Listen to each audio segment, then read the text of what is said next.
Hello दोस्तों, कैसे हैं आप सब लोग। दोस्तों, एक बार फिर से मैं आज आपके सम्मुख हाजिर हूं एक नया वीडियो लेकर। और आज मैं बात करूंगा Raj comics by Manoj Gupta comics publishing house की, जिसने तकरीबन 2 साल पहले एक नई कॉमिक सीरीज़ की शुरुआत करी थी, जिसके थ्रू विश्वरक्षक नागराज की 7 साल बाद फिर से वापसी हो रही थी। और जिस शख्सियत की वजह से ये किरदार फेमस हुआ विश्वरक्षक नागराज का, जी हाँ, मैं बात कर रहा हूँ अनुपम सिन्हा सर की। उन्हीं का कथानक और चित्रांकन इस सीरीज़ में होना तय हुआ। अब पिछले 2 साल के दौरान ये सारी कॉमिक्स 1 बाय 1 आ गई मार्केट में। इसका 5वां और जो अंतिम भाग है सर्पकाल, वो भी हाल ही में आया है। आप एक बार इसकी एक झलक देख सकते हैं। तो इसको मैंने पढ़ तो लिया, बट इसको रिव्यू करने के लिए सिर्फ इतना काफ़ी नहीं था। इसकी जो पिछली 4 कड़ियाँ थी वो मैंने हालांकि पढ़ी हुई थी, बट लंबा अंतराल इतना हो गया इन कॉमिक्स के आने में कि मैं थोड़ा वो कहानियाँ भूल सा गया। देखिए, तकरीबन 2 साल लगे इस पूरी कॉमिक सीरीज़ को ख़त्म होने में। सो ऑन एन एवरेज हर एक इशू को आने में तकरीबन 5 महीने का वक्त लगा। तो I just quickly jogged my memory by reading this entire series at a stretch. और मैं आप लोग को भी थोड़ा सा मेमोरी फ्रेशन अप कर देता हूँ। इसका फर्स्ट पार्ट आया था दोस्तों सर्प सत्र सीरीज़। उसके बाद सर्प द्वंद्व का आना हुआ, और सर्प द्वंद्व के बाद सर्प यज्ञ का आगमन हुआ। फिर आई सर्प युग, जो कि इसका 4था पार्ट था। और अब आई है इसका 5th और कंक्लूडिंग पार्ट, जो है सर्पकाल। ये बाकी कॉमिक्स के मुकाबले थोड़ी से ज़्यादा पेजेस के साथ आई है, प्रॉपर जो डाइजेस्ट फॉर्म में है 64 पेजेस के साथ। तो इसको अब हमने इसका अध्ययन कर लिया है, और आज अपने इस वीडियो में मैं आपको इसका जो मेरा इंप्रेशन है इस कॉमिक सीरीज़ के बारे में, जो मैं सोचता हूँ, वो सब चीज़ें आपके साथ साझा करूँगा। दोस्तों, बने रहिए मेरे साथ। मेरा नाम है धीरेन्द्र और आप देख रहे हैं कॉमिक्स एनिमल।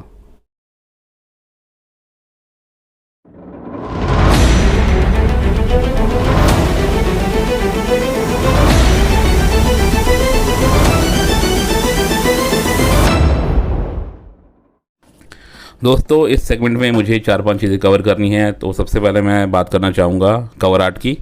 सर्प सत्र सीरीज़ की हाईलाइट ही इसका आर्टवर्क रहा है, और हो भी क्यों ना। ये आर्टवर्क निकल कर आया है हमारे आदरणीय अनुपम सिन्हा सर की कलम से, और उनकी कलम से जब कोई आर्टवर्क निकलता है तो वो बेजोड़ हो, इसमें तो कोई दो राय हो ही नहीं सकती। इस सीरीज़ के 5 टाइटल कवर एक से बढ़कर एक हैं। ये इसका 5वां और अंतिम पार्ट है सर्पकाल। इसका आर्टवर्क भी काफ़ी सुंदर बन पड़ा है। अनुपम सर के आर्टवर्क में यही तो बात है, देखते ही बनता है, और उनकी जो छाप है उनके आर्टवर्क की, वो हमें साफ साफ देखने को मिलती है। अब अगर जैसे मैं थोड़ा टीम के बारे में बात करना चाहूँ तो हम देखेंगे कि कथानक एवं चित्रांकन अनुपम सिन्हा सर का है, इंकिंग विनोद कुमार और जगदीश कुमार डुओ की है, संपादन मनोज गुप्ता जी का है, रंगसज्जा भक्तरंजन और संजय सुलानिया ने की है, कैलीग्राफी नीतीश शर्मा, मुखपृष्ठ की रंगसज्जा भक्तरंजन ने करी है। तो ये रही इसकी टीम। इसके आर्टवर्क की तरफ अगर हम चलें तो आप ये पाएंगे कि देखिए, आर्टवर्क अनुपम सर का है, और इसमें कोई दो राय नहीं कि डिटेलिंग बहुत ज़बरदस्त है इसमें। वो इसीलिए जाने जाते हैं, उनके हर एक पैनल में डिटेलिंग गजब होती है। विश्वरक्षक नागराज के फैंस उनके आर्टवर्क से पूर्णतः संतुष्ट होंगे। भैया, मैं तो हूँ। उन्होंने सभी चरित्रों के साथ पूरा न्याय किया है। कवर आर्ट भी सारे अच्छे हैं, जैसे कि मैंने आपको दिखाया। अनुपम सर के ब्रांड की छाप आपको उनके हर एक पैनल, हर एक पेज के आर्टवर्क में देखने को मिलेगी। बहुत से कैरेक्टर्स कहानी के साथ साथ आपको टाइटल कवर्स पर भी देखने को मिलेंगे, जैसा कि मैं आपको दिखा चुका हूँ। तो मन मोहने वाला आर्टवर्क उनका रहता है। अब अगर हम क्विकली बात करें साइज़, प्राइस, पेजेस और नॉवेल्टी की, तो उनका जो स्टैंडर्ड साइज़ है सर्प सत्र सीरीज़ का, आप सभी लोग जानते हैं। फर्स्ट 2 पार्ट्स चूँकि वो 44 पेजेस के थे, उनका मूल्य रखा गया 199। इसके बाद के जो 2 पार्ट्स है सर्प यज्ञ और सर्प युग, इनका प्राइस थोड़ा सा कम कर दिया गया था। 180 रुपये उसकी कीमत रखी गई थी, क्योंकि इनके पेजेस घट के 32 पेजेस हो गए थे हर एक इशू के। लेकिन ये जो फाइनल पार्ट है सर्पकाल, इसका मूल्य रखा गया 349 रुपये, क्योंकि ये एक प्रॉपर विशेषांक था, 64 पेजेस में बनकर आया हुआ। तो ये इसकी रूपरेखा थी।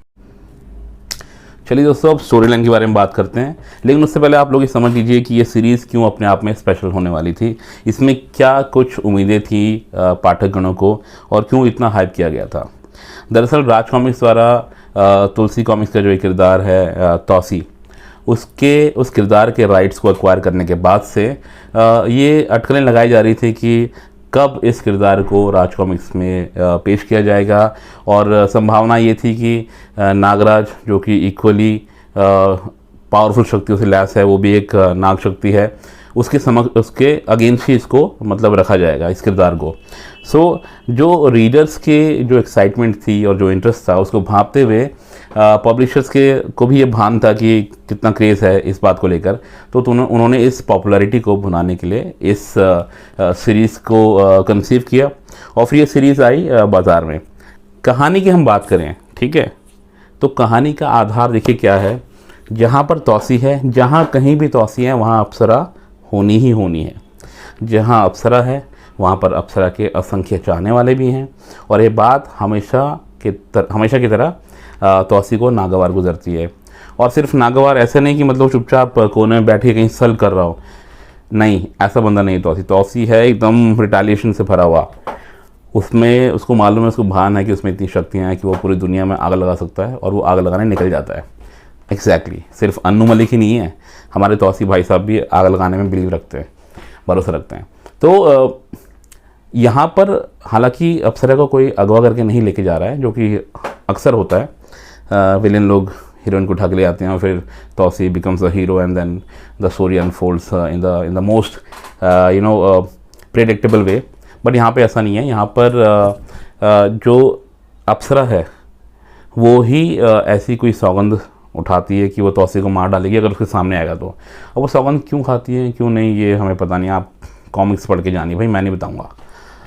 मैं आपको ये बताऊँगा कि तौसी सर्प देश का राजा है, अप्सरा उसकी महारानी है। लेकिन इस सीरीज़ का जो आधार है वो यहीं से शुरू होता है कहानी का, कि अप्सरा जो होती है वो किन्हीं कारणवश सर्प देश छोड़कर महानगर की तरफ रुख कर लेती है और वहाँ पे उसकी संयोगवश भेंट होती है नागराज से। और ये बात सर्प देश पहुँच जाती है। तौसी जो कि हैरान परेशान था यूँ अचानक अप्सरा के सर्प देश से चले जाने को लेकर, उसको जब ये पता चलता है तो वो मतलब गुस्से से भर बैठता है। तो वो बस आमादा है कि कब उसको महानगर जाने को मिले और वो पूरे महानगर को आग लगा दे, इसके बाद पूरे संसार को लगा दे जिसने उससे उसकी अप्सरा को छीनने का फैसला किया। तो ये इसका मुख्य आधार है इस पूरी कहानी का। अब जहाँ तौसी है, नागराज है और सेंटर में है अप्सरा, ये तीन मुख्य किरदार हुए। अब इसके आसपास जो भी यूनिवर्स है, चाहे वो तौसी का हो चाहे वो नागराज का हो, वो सब लोगों का जमावड़ा लगना शुरू हो जाता है। और हर एक सीरीज़ के हर एक पार्ट में ये सारे किरदार आते जाते हैं, आपस में भिड़ते जाते हैं, कहानी आगे बढ़ती जाती है। एक अच्छी कहानी में कॉन्फ्लिक्ट का होना बहुत ज़रूरी है, उसी से इंटरेस्ट बिल्डअप होता है और मज़ा आता है रीडर्स को। लेकिन यहाँ पर कॉन्फ्लिक्ट्स पैदा करने के लिए जो एपिसोड्स बनाए गए और उसमें जो मतलब संयोगवश ऐसा माहौल दिखाया गया वो काफ़ी फोर्स लगा मुझे। फॉर एग्ज़ाम्पल अगर आप देखें ये जो सीन था जिसमें नागराज प्रणय निवेदन की प्रैक्टिस कर रहा होता है और सडनली वहाँ से सागर के गोद में से निकल के अप्सरा अवतरित होती है और वो एक ऐसा पिक्चर परफेक्ट मोमेंट बन जाता है जहाँ पे देखने वालों को ये लगता है कि नागराज अप्सरा को प्रपोज कर रहा है। टू मच इत्तेफाक मैन, टू मच। मेरे को अजनबी मूवी की याद आ गई, वहाँ भी इतने ही संयोग थे शायद। एक और बात खास है इस कहानी में, इस पूरी सीरीज़ में, इसमें तिलिस्म और अय्यारी से जुड़े हुए एपिसोड्स भर भर के हैं। इनफैक्ट आदरणीय मनोज गुप्ता सर ने खुद आई थिंक 5वां जब ये पार्ट रिलीज़ हुआ था उससे ठीक पहले प्रमोशनल स्टेटमेंट के तौर पे यहाँ ये तक कह दिया था कि तिलिस्म गढ़ने और अय्यारी से भरे हुए एपिसोड्स बनाने में ऐसी झंझावत पेश की है अनुपम सिन्हा सर ने कि उन्होंने देवकी नंदन खत्री जी को भी पीछे छोड़ दिया है। तो खैर वो उस बात पर हम वीडियो के अंत में आएंगे, लेकिन मैं आपको बता दूं कि अय्यारी इसमें भर भर के हुई है। अय्यारी मतलब जब आप चालाकी से या कुछ छद्म वेश में किसी को बेवकूफ़ बनाते हैं।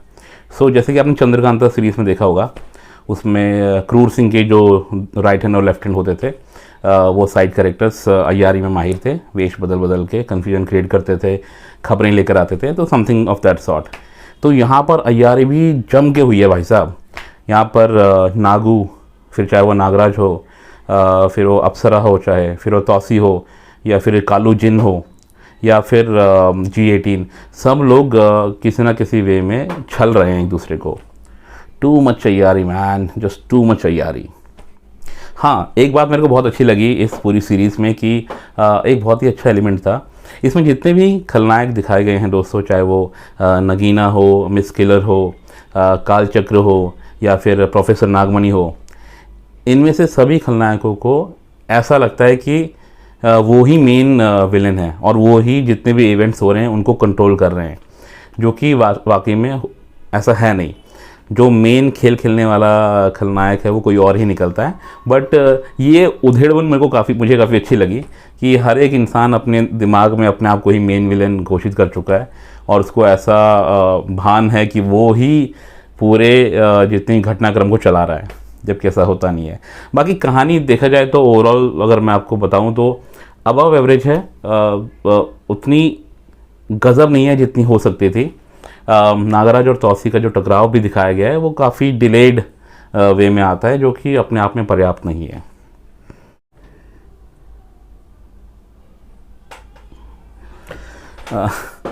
दोस्तों अब बात कर लेते हैं वर्डिक्ट की। तो मेरा असेसमेंट कुछ ऐसा है कि ये जो कॉमिक सीरीज़ है सर्पसत्र, ये सीरीज़ बहुत सी संभावनाओं के बीच एक औसत दर्जे की कहानी बनकर रह गई है। मतलब जिस तरह के किरदार थे इस पूरे स्टोरी आर्क में, बहुत सी संभावनाएं थी, बहुत पोटेंशियल था, काफ़ी कुछ किया जा सकता था उन किरदारों के साथ इस कहानी में। बट वो बात नहीं बनी समहाउ। पूरी कहानी लगभग एक मतलब मंडेन वे में चल रही है। किरदारों का टकराव है आपस में, लेकिन एक कोई क्लियर कट मकसद नज़र नहीं आता, एक फ़्लो नहीं नज़र आता। मतलब अनटिल और अनलेस अगर आप इसको एक साथ में नहीं पढ़ेंगे पूरे 5 सीरीज़ को, तो आपको कुछ भी समझ नहीं आएगा। मतलब उसमें एक वाव फैक्टर मिसिंग था। स्टोरी बनती हैं, बिगड़ती हैं, बट पूरे सीरीज़ के दौरान एक भी मोमेंट ऐसा नहीं था जो कि हम वाव मोमेंट कह सकें कि वहाँ पर रीडर्स का मतलब एक कलेजा अटक गया हो स्टोरी लाइन में कि हाँ भाई ये बड़ा ऐसा मोड़ था जहाँ से कहानी ने एक नया ट्विस्ट लिया। एपिसोड्स हो रहे हैं इंडिपेंडेंटली, अगर आप देखेंगे किसी भी कॉमिक्स को, एपिसोड्स हो रहे हैं, कैरेक्टर्स आपस में भिड़ रहे हैं, बट बिना किसी मोटिव के। जब इतना आप छुपा के रखोगे किसी भी खलनायक और नायक के मोटिव्स को, तो रीडर कैसे जुड़ेगा? ठीक है। और इत्तेफाक ऐसे होने चाहिए जो कि संयोग जैसे लगें, मतलब संयोग जैसा लगना चाहिए ना, ऐसा नहीं कि फोर्स हो। और उसके बाद देखिए चंद्रकांता एक टीवी सीरियल था, तो उसमें जब ये छद्म वेश में घूमते थे अय्यार लोग, तो वो समझ में आता था।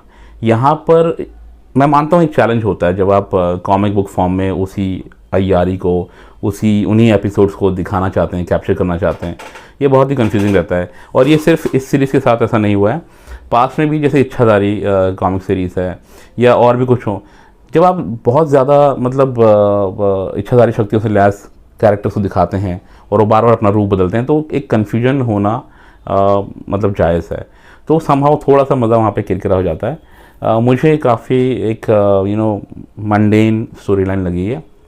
तो आर्टवर्क दोस्तों ज़बरदस्त है, आर्टवर्क में कोई गुंजाइश नहीं है किसी तरह की नुक्ताचीनी की, बट स्टोरी लाइन बहुत ही मंडेन थी। मतलब जो हम सोच के बैठे थे, जो मैं सोच के बैठा था एज अ रीडर, बट मुझे काफ़ी मंडेन लगी। दोस्तों अब जाने से पहले बस एक एपिसोड पर मैं थोड़ा सा अपने कुछ विचार रखना चाहता हूँ। वो ये कि जब 5वां पार्ट आया था इसका सर्पकाल, तो उसके प्रमोशनल स्टेटमेंट में जो फेसबुक पर डाला गया था, आदरणीय मनोज जी ने लिखा था कि अय्यारी और तिलिस्म की ऐसी झंझावत पेश करी है अनुपम सिन्हा सर ने कि उन्होंने दिवंगत जो देवकीनंदन खत्री जी हैं, जो कि हिंदी साहित्य के बहुत बड़े लेखक थे, उनको भी पीछे छोड़ दिया है। मतलब पीछे ही छोड़ दिया है। तो इस चीज़ पे मुझे कुछ खंडन नहीं करना है, ना किसी को क्रिटिसाइज़ करना है, बट मैं आपके सामने फिर भी एक पर्सपेक्टिव रखना चाहता हूँ सो दैट आप अपने हिसाब से चीज़ों को समझें। देखिए पहले तो ये समझिए कि ये जो कॉम्प्लीमेंट है ये किस आर्टिस्ट के संदर्भ में दिया गया है और किसने दिया है, ठीक है, वो भी मैटर करता है। चलिए पहला पार्ट जो मैं कहता हूँ जो मनोज सर के फेवर में जाता है वो ये कि जब आप अपने किसी आइडल को प्रेस करते हैं तो कई बार ऐसा होता है कि आप आवेश में आकर कुछ तुलनात्मक प्रशंसा कर बैठते हैं, जो कि यहाँ भी देखने को मिल रहा है। चलिए ठीक है, उस लेंस से अगर हम देखें तो वो ओके है। बट दूसरा लेंस ये है कि मतलब जिसके लिए तारीफ़ की जा रही है वो भी क्या वो उतना रिसेप्टिव होगा जब उस तक ये बात पहुंचेगी? I doubt. और मेरे डाउट का एक रीज़न है। देखिए, किसी भी आर्टिस्ट या कोई भी प्रोफेशनल हो, उसकी लाइफ में आई थिंक 3 फेस होते हैं। पहला फेस जब वो अपना करियर बना रहा होता है, शुरुआती दौर में होता है। तो ऐसे में अगर कोई सीनियर उसको बोले कि यार तुम्हारा काम मुझे फलाने दिग्गज की याद दिलाता है, तो ऐसे में वो बंदा उस स्टेज पे अपनी लाइफ की, अपने करियर की, उसको बहुत अच्छे में मिलेगा। उसको खुशी होगी कि उसका काम, इनिशियल काम कंपेयर किया गया है किसी लेजेंडरी फिगर से। फिर एक दूसरा स्टेज आता है जहाँ पे वो अपनी आइडेंटिटी के लिए लड़ रहा होता है, वो आर्टिस्ट या वो कोई भी प्रोफेशनल है। वो अपना खुद का एक नाम बनाना चाहता है, एक मकाम बनाना चाहता है। तो वहाँ पे he starts hating those comparisons. उसके बाद चाहता है कि मेरे को मेरे काम से जाना जाए, और ये किसी भी संदर्भ में आपको रीजनेबल लगेगा, किसी के साथ भी कंपेयर कर लीजिए। फिर आता है करियर का एक तीसरा दौर, जिसमें आप ऑलरेडी खुद एक ब्रांड बन चुके हैं। वो जो आर्टिस्ट जिसका शुरुआत में काम कंपेयर किया गया था, बाद में उसने अपना नाम बनाने की जद्दोजहद में लगा था, इस तीसरे दौर में वो अपना नाम बना चुका है। He has already become a brand. और यहाँ बात कर रहे हैं हम अनुपम सिन्हा सर की, जो कि ब्रांड बनने की भी स्टेज को बहुत पीछे छोड़ आए हैं। मतलब he is a legendary figure. उनके बारे में क्या ही कमेंट्री करेंगे आप लोग, ठीक है?